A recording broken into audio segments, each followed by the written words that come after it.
Understanding the Phrase. 24. Fish that, an English language exploration. Hello everyone, and welcome to our English language learning series. Today, we're going to dive into a rather unique and intriguing phrase. 24. Fish that. This might sound a bit puzzling at first, but don't worry, we'll break it down together.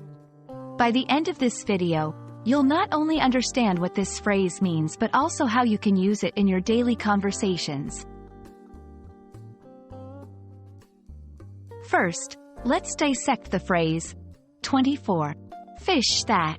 It's a bit of an unusual expression and not commonly used in everyday English.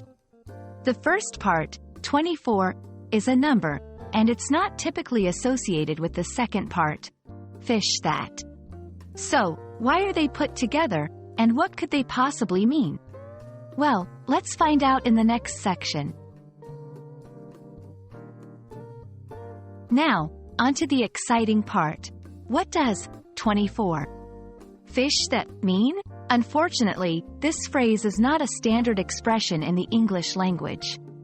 It appears to be either a typographical error, a specific code, or a phrase from a niche context that is not widely recognized in general English usage.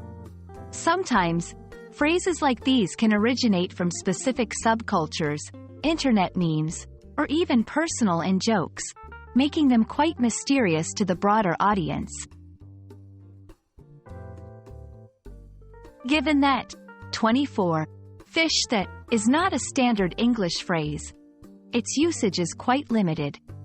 If it's a code or a term from a specific subculture, it would be appropriate only within that particular context. However, in everyday English conversation, this phrase might lead to confusion due to its unclear meaning. If you're looking for phrases related to numbers or fish, here are a few standard expressions. A fish out of water, feeling out of place. Plenty of fish in the sea, many opportunities or alternatives available. 24/7, all the time, constantly. These phrases are widely recognized and can be used in various contexts to enrich your English vocabulary. Thank you for joining me in this exploration of the phrase, 24 fish that. While it remains a bit of a mystery, I hope this video has been informative and helpful in understanding how specific phrases might not always be standard in the English language. Remember, language is vast and ever-evolving, and sometimes you might stumble upon expressions that are as puzzling as 24 fish that. Keep learning and stay curious. See you in the next video.